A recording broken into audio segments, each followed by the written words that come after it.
At narito na naman ang mainit na balita mula sa mundo ng politika. Isang malaking isyu ngayon ang umuugong sa buong bansa matapos i-expose ni Atty. Vic Rodriguez ang di umano'y mga katawilaan ng isang prominenteng mambabata sa Kamara. Ang kontrobersyal na pangalan ay walang iba kundi si Kongresista Stella Quimbo. Ayon kay Atty. Vic, nagkaroon ng mga iligal na transaksyon na may kinalaman sa mga proyekto ng gobyerno at ang mga ito ay nagresulta sa malaking kapakinabangan ng ilang mga individual na malapit sa nasabing kongresista. Sa isang pahayag na inilabas kanina, binanggit ni Atty. Vic na mayroong mga dokumento at ebidensya na magpapatunay sa aligasyong ito. Ayon sa kanya, ang mga proyekto na ipinatupad sa ilalim ng administrasyon ni Quimbo ay hindi tapat sa mga tao at may mga hindi tamang pondo na ginagamit. Ipinagmalaki pa ni Atty. Vic na mga ebidensyang hawak niya ay sapat na upang makulong si Quimbo kung ito'y mapapatunayan sa korte. Samantala, tumugon naman si Kongresista Stella Quimbo sa mga paratang na ito. Ayon sa kanya, ang lahat ng kanyang mga proyekto ay dumaan sa tamang proseso at ang mga pondo ay ginugulgul ayon sa mga lintuntunin ng batas. Nanindigan siyang wala siyang ginagawang labag sa batas at handa siyang ipakita ang lahat ng dokumento na magpapatibay sa kanyang pahayag. Mabilis din niyang ipinahayag na ito ay isang uri ng paninira laban sa kanyang pangalan at hindi siya matitinag sa mga paratang na ito. Sa kasalukuyan, ang isyong ito ay patuloy na pinag-uusapan sa social media at sa mga kalsada. Maraming mga tao ang nagtatanong kung ang mga aligasyon ni Atty. Vic ay may katotohanan at kung ito ay magiging dahilan ng pagkakakulong ni Kongresista Quimbo. Samantala, ang mga eksperto sa larangan ng batas ay nagsabi na may mga hakbang pang kailangang sundin bago maganap ang anumang legal na aksyon laban kay Quimbo. Kailangan ng matibay na ebidensya at pagsisiyasat upang mapatunayan ang mga paratang na ito. Pagtutok pa rin sa publiko ang mga susunod na kaganapan kaugnay ng isyong ito. Tiyak na magiging malaking bahagi ito sa mga susunod na araw ng balita at posibleng magdulot ng mas matinding usapin sa politika ng bansa. Magsusubok tayo ng mga updates mula sa mga opisyal at mga eksperto upang malaman na magiging takbo ng mga susunod na hakbang. At yan nga ang mga balitang ating pagkakatutukan at kung bago ka pa lamang sa aking channel ay huwag kakalimutang mag-like, share and subscribe para updated ka sa aming mga bagong balita dito sa Tatak Pinas.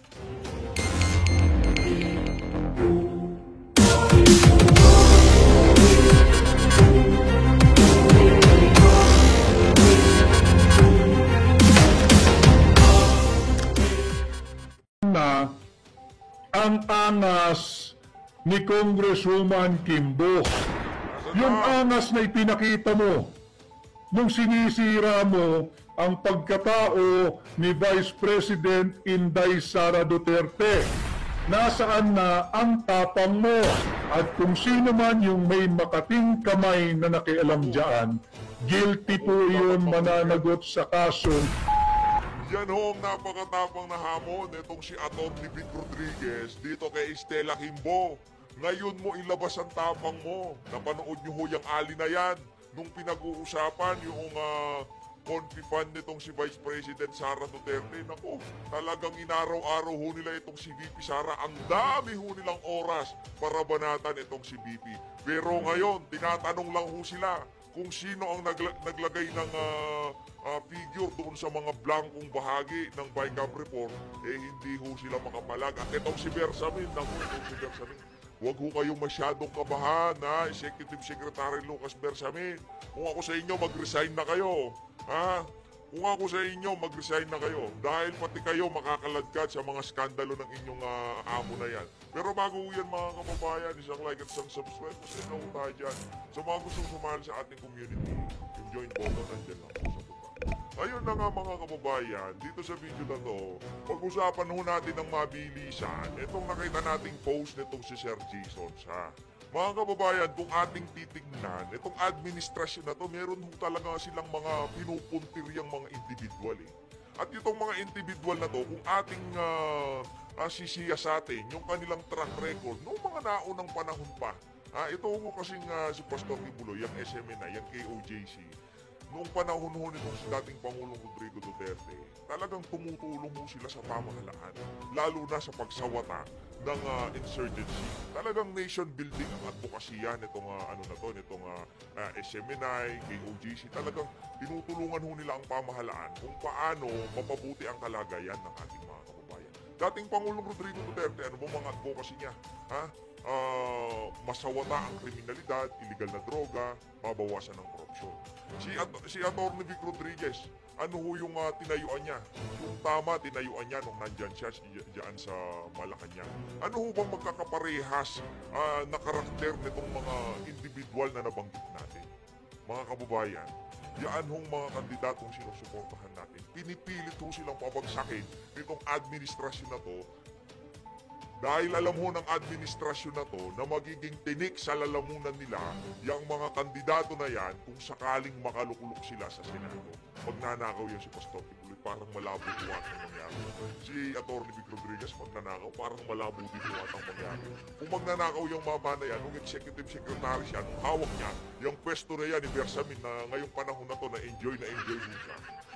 Dapat sana nagpakakaso na lang siya dito kay Lisa Araneta. Kaya tayo ho'y nakakasigurado kung sakaling yung mga kandidato natin na yan napanalo natin sa papalapit na 2025 midterm election. Sigurado ho tayo mga kababayan, makakapaghatid yung mga individual na yan ng tunay na pagbabago dyan sa Senado. Hindi yung tipong nagsusumigaw na yung mga ebidensya, todo deny pa itong mga walang yung senador at congressman na to. Ayan ako mga kababayan, ako, ano na yan, ika nga, pati pato na yan sa mga kandidato na yan, natin na yan, itong si Tony Lambino, yan si Senator Philip Salvador, kung sino yung mga in-endorso na lang ho ni Tatay Digong, huwag na ho tayong ano pa yung mga pinipili natin. O, yes, si Atty. Vic, nakita nyo naman kung paano tumabaho. Hindi pa ho siya nakaupo bilang senador, pero yung dapat trabahuhin itong mga senador na to na nakaupo ngayon dyan sa Senado, tinatrabaho na ho nitong si Atty. Vic.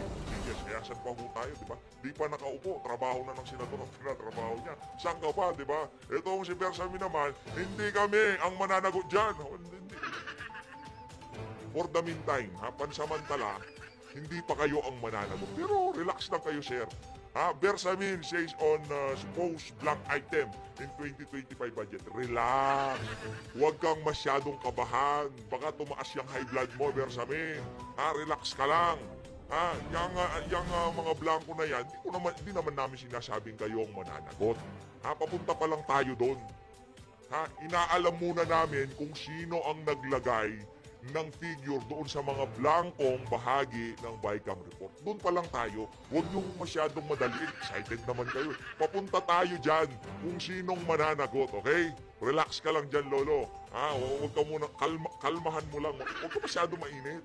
Huwag ka masyadong mainit. Pupunta tayo dyan. Pupunta tayo dyan. Aalamin natin kung sinong mananagot. Ngayong mga panahon na to, inaalam muna namin kung sino ang tumimon sa paglalagay ng amount, kung sino ang nagbigay ng figure, kung sino ang sumulat. Doon muna tayo. Huwag ko kayo masyado magmadali.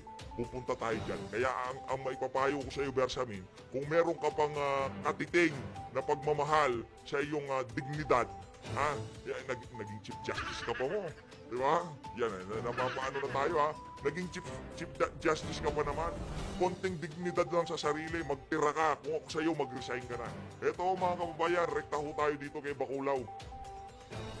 Dito kay Jinky Luistro, pakinggan ho natin kung ano yung kanyang mga punto kaugnay dito sa napakainit na usapin na to na hanggang sa ngayon ay nagtetengang kawali yung ibang mga opisyal ng pamahalaan, pero hindi ho natin nahayaang mawala, bumaba ang intensity natin dito sa issue na to. Kahit na pagod na tayo dito sa ano na to, tuloy-tuloyin lang ho natin po mga kababayan. Wala akong makakapigil, no? Kaya mga kababayan, yung mismong video na to ni Atty. Punta ko kayo sa FB, sa YT, i-share nyo ho. Kahit hindi ito, kahit yung sa ibang mga content, gumagawa ng reaction video, kahit yung mga yun, i-share nyo ho lahat. Wala ho kayong sisinuin. Kasi pagka nakita nila sa wall nyo, meron na namang share to about dito sa BICAM report. O BICAM report na naman, curious ho yung makakakita.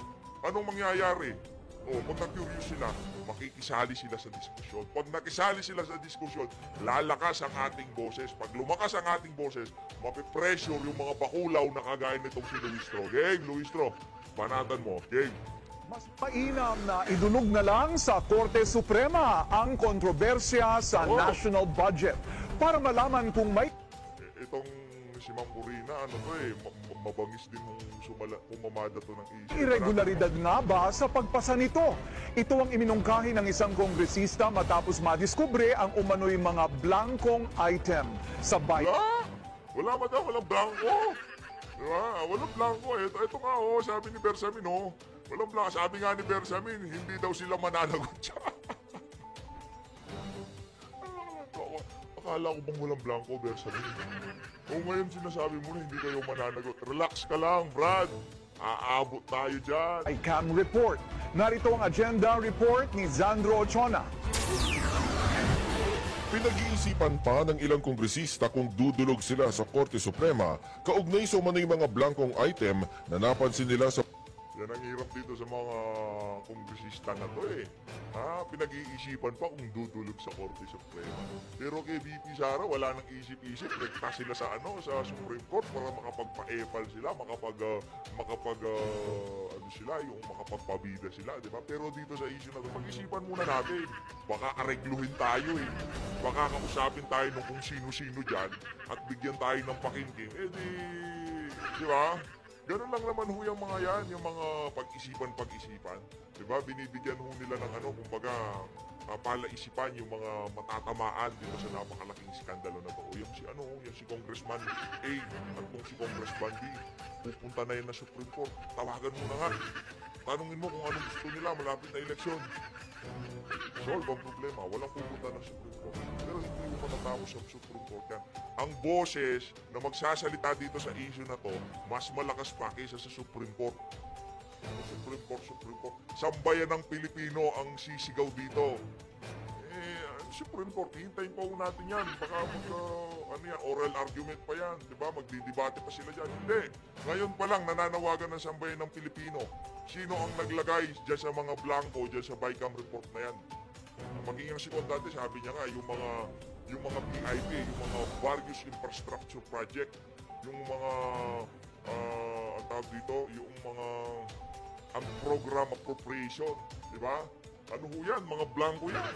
Kinukonsider niya as blank, di ba? O, yan ho yung mga, tignan nyo yung mga kandidato natin dyan sa gilid, mga kababayan. Mga kababayan kong minamahal. Lahat, majority sa mga yan, sinisiraan ho nila sa social media. Pilit kong winawasak ang kanilang mga kredibilidad. Bakit? Kasi sila ho talaga yung tunay na gustong mag-deliver ng pagbabago dito sa bansa. Tornibig, Tatay Digong, Pastor Kibuloy, Congressman Marcoleta. Si Kong Marcoleta nga matindi. 2022 na issue, binabalik pa ho ngayon. Pambira, sabi ko. Wala na talaga, yung tipong wala silang maiba tong issue. O siyempre, magkakalkal sila. Yung anti-crucifix bill, yung kesyo nag-withdraw na daw itong si Kong Dante. Baka mag-withdraw lahat yung mga lineup ng admin eh. Hindi mag-withdraw yung mama na yan eh. Hindi mag-withdraw yan. Sigurado yan, ika nga wala nang atrasa ito, sabi nga ni Kong. sa bicameral conference report ng pambansang budget. Giit ni Batangas 2nd District Representative Jervil Luistro, let those Ano nangyari sa'yo, Luis? May ka na rin, may cross ka na. Na-recruit ka na ni Abante. Lahat na lang, lahat na lang makikita mo hindi na maganda yan. Baka pati yung suot niya. Pero pinipilit mo niyang magmukhang maganda sa totoo lang. Talagang pinutulak niya yung kanyang sarili. Kaso wala na, sagad na yun. Hoy, Luis Tro! Okay ka na yan, madam? Uwi na ho kayo. Give chance to others, interested people file the necessary petition or action in the Supreme Court, tayo naman ay napakataas ng tiwala sa ating hudikatura. I believe that they will resolve. Lakas daw ng tiwala nila sa hudikatura pero tinatago nyo. Yung tipong kada ng bunga nga nila, meron tayong masasabi dito sa mga ulupong na to, di ba? Lakas ang tiwala natin sa ating hudikatura, pero tatago ko ang ating asawa. Of it strictly in compliance with our existing rules and laws. tulad ni Luistro, nanindigan ang mayorya sa Kamara na walang irregularidad sa proseso dahil imposibleng magkaroon ng blankong items sa national budget. Anila, fake news. Yan na naman kayo. Ayan na naman. Dalawang congressman, dalawang senador na nagsabi meron. Pinipilit ko. Isang napansin ni Davao City Representative Isidro Ungab na kilalang kaalyado ng mga Duterte at posibleng ginagamit nila ang issue dahil sa natapyas na budget ni Vice President Sara Duterte. Well, kung titignan mo, syempre, baka gusto nilang wala palang utak yung nagbibigay ng komento eh. Okay na. Gagamitin daw dahil natapyas yung budget nitong si VP Sara. Wala nang pakialam si VP. Wala utak eh. Pamundok ka na lang, sir. Balik ka na lang sa bundok. Bilangin mo na lang yung balbas mo. Para may magawa ka naman sa sarili mo.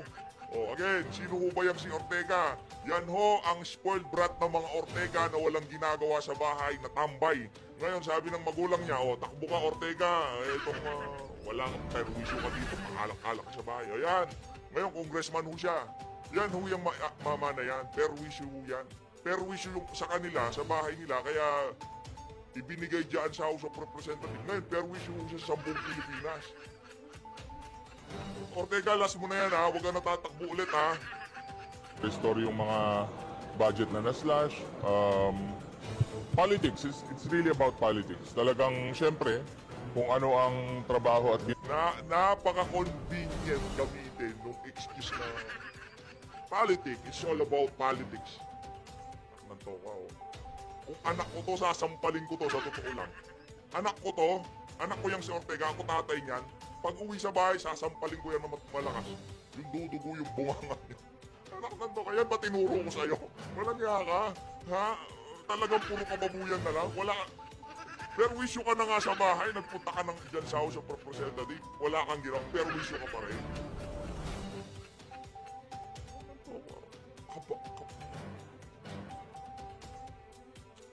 ginagawa ng maayos ng administration, yung mga detractors saka yung mga hindi po pabor sa administration, definitely, taliwas po yung kanilang opinion at saka kanilang mga ipapakalat. Pero Tuloy-tuloy mo lang yan, Ortega.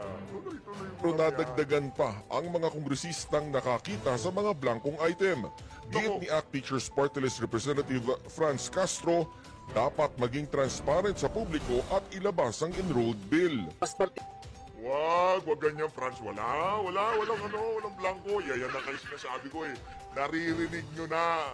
Lumalakas na ang panawagan ng mga kababayan natin. Kaya ngayon, lumilipat kayo ng bakod. Pero noong pinupush namin tong issue na to, kulang na lang sanggain nyo, mga walang niya kayo. Diba? Tama, di ba mga kababayan? Nung pinupush natin tong issue na to, di ba gusto nitong mga aso ni Tamba, patayin nila? Kaso nung lumakas ang panawagan ng mga kababayan natin, bandwagonis na ho sila ngayon. Ngayon kasama na sila sa usapan. Nananawagan na rin ho sila. Tingnan nyo naman yung ilong na yan. Tingnan nyo naman yung itim na yan. Parang mga Oy, Franz, huwag ganyan. Ayusin natin. Kung pula kayo, pula kayo. Kung itim kayo, itim kayo. Kung puti kayo, puti kayo. Huwag yung paiba-iba kayo ng kulay. Ha? Pula, magpuputi, magbiberde. Ano ba yan? Particular pa kami doon sa transparency sa bicameral committee, yung ginagawa. Kaya gusto nga natin talaga yan na maipublic yung ginagawa ng BICAM kasi wala na rin kaming alam dyan. Para sa agenda, Kawawa naman sila, wala silang alam dyan. Bigla naman tayo na alam. Meron ba kayong alam? Baka alam nyo lang pagkaabutan. Aabutan ng candy. Naabutan sila ng candy nitong si Tamba. Yan naman si Manuel, pinapasuso yan. Si Tamba para hindi maingay. Nakalimutan natin ang pasusuhin. Yan naman si Franz, nakalimutan abutan. Kaya nga nag-iingay sila. Eto, si Atty. Vic Rodriguez tayo. Matindi yung mga balagbag dito ni Ato. Talagang makikita natin yung pagiging maisyo. Isa-isang kandidato ko, nakakabang ng maisyo. Hakbang ng maisyo. Kandidato na hakbang ng maisyo. Huwag natin kalimutan mga kabutan. Makakapaghatid yan ng tunay na pagbabago. Sa tingin natin kahit na wala nang maipasang batas yan, basta magsalita lang sa mga. Diba? Kasi ano ho yan kasi compromise yan sa Senado. Tanggap naman ho natin yun. Hindi kayo makakapagpasa ng batas nyo. Kung hindi kayo makikipag-usap dyan sa mga siraulo dyan sa Senado. Diba? Dapat may pinapasa sila, makisama ka. Para pagka ikaw may panukala ka, makikisama sila. Ganun ho yung mga kababayan. Kaya sa tingin ko itong si Atty. Vic, kahit wala nang maipasang batas yan, mabulalas niya lang yung mga kabalbalan na nangyayari sa ating bansa. Kasi may boses kay Senador Peng. Pag nagsalita ka sa ayaw at gusto ng media na to, pakikinggan ka nila. Yun lang, kahit yun lang, ang ma-deliver ng isa sa mga kandidato natin, maging megaphone siya sa mga kabalintunaan ng administrasyon na to. Panalo na po tayo. Yun ang sinisigurado natin dito. Di mo natin kailangan yung napakarami, napakadaming gustong gawin. Tapos puro compromise naman pala yung tipong magsasalita dito sa issue na to, Brad, ha? Kasi yung batas na gusto mo paano ka, hindi namin susuportahan yan sa majority. Ganon. Ganun ho yung mga kababayan. O, meron kang gustong panukala, o hindi namin susuportahan yan pagka pinakialaman mo itong issue na to. Bawa dito sa issue ng Bicam report na to, may compromise ho dyan. Yung mga gusto magsalita, tikom ho yung bibig nila dahil meron silang interest na gustong itulak dyan sa Senado. Ganun ho yun. Pero kung meron ho tayong isang senador na magiging megaphone, na wala na siyang pakialam, bahala kayo dyan, compromise, dadalda lang sa media. Panalo na ho tayo dun pa lang. No. Mapipilitan sila eh. Mapipilitan sila magsalita kasi meron ng isang nagsasalitang hindi puro parinig kagaya ni Senator Amy. Kaya isa lang mapanalo natin. Itong si Ato. Kaya gusto natin manalo lahat. Gusto natin manalo lahat. Pero meron tayong isang maipanalo na magiging megaphone ng sambayan ng Pilipino dito sa 2025 midterm election na to. Tandaan nyo ho, panalo na ho tayo. Doon sa isa na yun, panalo na ho tayo. Si Senator Bongo, di naman. Di talkative yan eh. Yan, tingin ko makikipagbalag-balag. Gusto ko ng compromise ha, Senator Philip ha. Oh, Sir Raul Lambino, alam ko, bugado ko kayo pero walang compromise ha. Oh, dito tatay, di ko walang compromise yan, babatuhan kayo yan. Diba? Walang ganun. Walang ganun pagka pula-pula, pagka itim-itim. Oh, lalo naman dito kay Atty. Yun lang ho ang ating pag-iusap sa ating mga kandidato. Please, sana ano, pagka nakakakomento ka na natin sila ulit na maibigay ho natin yung ating, yung ating saloobin. Sana walang compromise. Hindi kung dahil meron talagang sinusulong na batas. Okay lang, huwag kang maging epektibong magbabatas. Wala akong pakialam doon. Okay lang yun. Maging maingay ka lang sa mga totoong issue at huwag niyong pagtakpan. Panalo na kami doon. Mas mainam pa yung kay kung ano-ano batas ang ipapalo-ngala, pagdidibatihan o kung ano-ano pa. Sabi, maging megaphone, maging boses lang ng sambayan ng Pilipino ang isang kandidato natin sa Senado. Winner na ho tayo. Sang-ayon ho ba kayo doon? Comment ho kayo na ba? Tony Vic, sok pa. Unconstitutional ng Pangulo ng Pilipinas at ngayon nga po ay mainit na pinag-uusapan. Kagaya po nung nabanggit ko mga ilang araw na simula pa po nung Sabado, nung inilahad po at nagbigay ng kanyang expose si Congressman Sid Ungab at ipinakita din ni Pangulong Rodrigo Roa Duterte itong unconstitutional Bicameral Conference Committee report na panay po blanco. Ang nakakatakot dito daang bilyong piso ng halaga ng taxpayers money. Pera po niyo yun ha, daang bilyong piso, sorry, aking pagtatama. Daang bilyong piso ng pera po ninyo ay sadyang iniwang blanco. Nagkakabuhol-buhol na po ang pagsisinungaling ng mga mambabatas. May mga ayaw magpa-interview, may mga ayaw magbigay ng kanilang katugunan at punahin po natin yung pumalit sa dating chairman ng House Appropriations Committee. Yung dyan po sa Marikina, yung ating mga kababayan dyan sa Marikina, si Congresswoman Stella Kimbo, siya po ngayon ang kinatawan o chairperson. Napanood din ako kayong Forrest Gump. Dapat tawag natin kay Stella, no? Run, Stella, run! Kailangan to, tumakbo. Pinakumuha yung media. Huwag ganun, madam. Nakakaya ko kayo. Angas-angas mo kay Bibi. Dito naman sa isa na to. Ng Committee on Appropriation. Siya rin po ay nakapirma doon sa mga blankong dokumento ng Bicameral Conference Committee. Nagdipa na po ito, viral po ito sa social media, yung report din po muli ng UNTV na kung saan hinihingan siya ng pahayag at ayaw po niyang magbigay ng pahayag at dali-daling umalis, meron daw po siyang rush. Nasaan na ngayon ang angas nung chairman ng House Committee on Appropriation? Nasaan na ang angas ni Congresswoman Kimbo? Yung angas na ipinakita mo, yung sinisira mo ang pagkatao ni Vice President